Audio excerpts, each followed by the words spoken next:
नमस्ते दोस्तों, आज की जागरूकता चैनल में आप सभी का स्वागत है। मेरा आज का विषय है सफलता। चलिए समझते हैं। सफलता का बीज हमारे अंदर है, बस उसे अंकुरित होने की ज़रूरत है।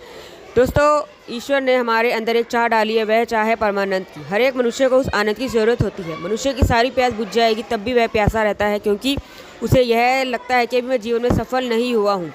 उसको यह लगता है कि जीवन को सफल कैसे करें।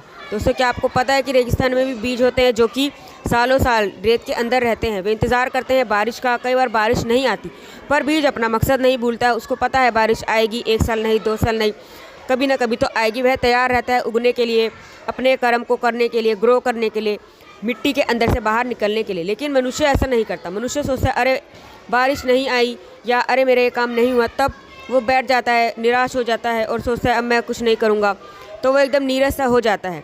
पर बीज ऐसा नहीं करता। उसे रेगिस्तान में हरियाली लेकर आनी है। वह अपने कर्म में लगातार लगा रहता है, अपने बीज के बारे में, अपने मकसद, अपने कर्म के बारे में सोचता है। लेकिन इंसान ऐसा नहीं कर पाता। दोस्तों, हम सबके अंदर जीवन को सफल बनाने का बीज है। जब भी ज्ञान की बारिश होगी तब वह बीज उपजेगा जरूर।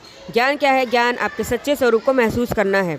और ज्ञान किसी को थोड़े कम समय में मिल जाता है, किसी को थोड़ी देर से, किसी को और ज़्यादा देर से। पर हर मनुष्य का जीवन निश्चित है कि उसे कभी ना कभी ज्ञान मिलेगा। सुख दुख तो सबके आने जाने लगे रहते हैं। किसी के थोड़े कम दर्द भरे होते हैं, किसी के ज़्यादा दर्द भरे, लेकिन हमें अपना जीवन तो अच्छे से निकालना होता है। दोस्तों, चलिए और आगे समझते हैं। जब भी ज्ञान की बारिश होगी वह बीज उपजेगा। अब ज्ञान क्या है? ज्ञान हमारे सच्चे स्वरूप को महसूस करना। उसका एक तरीका है। एक तरफ सत्य है, दूसरी तरफ असत्य। एक तरफ स्वतंत्रता है, दूसरी तरफ माया मोह का जाल। एक तरफ सुख है, दूसरी तरफ दुख। ये सब तो चलता रहता है। दोस्तों, हम एक तरफ देखते हैं कि दुनिया में प्यार है, दूसरी तरफ लड़ाई झगड़ा अहंकार सब जगह। एक तरफ पीड़ा है तो दूसरी तरफ परमा आनंद। अब हमें क्या चाहिए? ये हमारे हर इंसान के दिमाग की खुद की बात है, खुद का विचार है। ये दुनिया माया का जाल है और अपनी तरफ लगातार भौतिक चीज़ें अपनी तरफ हर इंसान को खींचती रहती है कि तू ऐसा कर तो तुझे सुख मिलेगा, वैसा कर तो तुझे आनंद मिलेगा। लेकिन कहीं भी चले जाएं, कितना भी हम कुछ कर ले, आप ज़रा तसल्ली से सोचकर देखेंगे तब हमें इंसान को आनंद कहीं भी नहीं मिलता है। हाँ, क्षणभंगुर होता है, थोड़ी देर के लिए हम अच्छा महसूस करते हैं, खुश हो जाते हैं, लेकिन यह खुशी हमारी स्थायी नहीं रहती।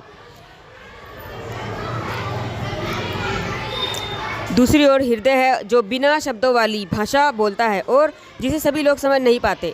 इसमें सिर्फ कृपा महसूस होती है और महसूस होता है उससे जुड़ा आनंद। दोस्तों, हम सभी मनुष्य के जीवन में 3 पन्ने ही परमात्मा परमपिता परमेश्वर से मिले हैं। पहला जन्म, दूसरा है जीवन और तीसरा है मृत्यु। पहला और आखिरी पन्ना खुद परमपिता परमात्मा ने लिखा है। मतलब हमारा जन्म ईश्वर ने किया है और जब हम मरेंगे कि हमें कब इस दुनिया से जाना है, वह भी परमात्मा ने पहले से निश्चित तय करके रखा है। अब जो बीच का पन्ना है उसको हमें कैसे लिखना है, मतलब उस पर हमें अपने जीवन को किस तरीके से जीना है, कैसे कर्म करने, ये हमारे खुद के हाथ में है। इन दोनों पन्नों पर हम कुछ नहीं लिख सकते। अब एक पन्ना बचता है जीवन का। यह हमारे ऊपर निर्भर करता है कि इस पन्ने पर हमें क्या लिखना है, चाहते हैं और क्या नहीं चाहते। ज्ञान एक ऐसी विधि है जिससे हम अपने आप को पहचान सकते हैं और अपना जीवन सफल बना सकते हैं।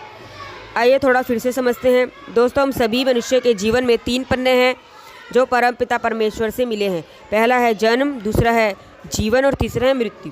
पहला और आखिरी पन्ना खुद परमपिता परमेश्वर ने लिखा है। इन दोनों पर हम कुछ नहीं लिख सकते। लेकिन अब एक पन्ना बचता है जीवन। यह हमारे ऊपर निर्भर करता है कि इस पन्ने पर हमें क्या लिखना है, चाहते हैं और क्या नहीं। ज्ञान एक ऐसी विधि है जिससे हमें पता चलेगा हमें अपना जीवन कैसे जीना है। ओके, धन्यवाद। नमस्ते दोस्तों।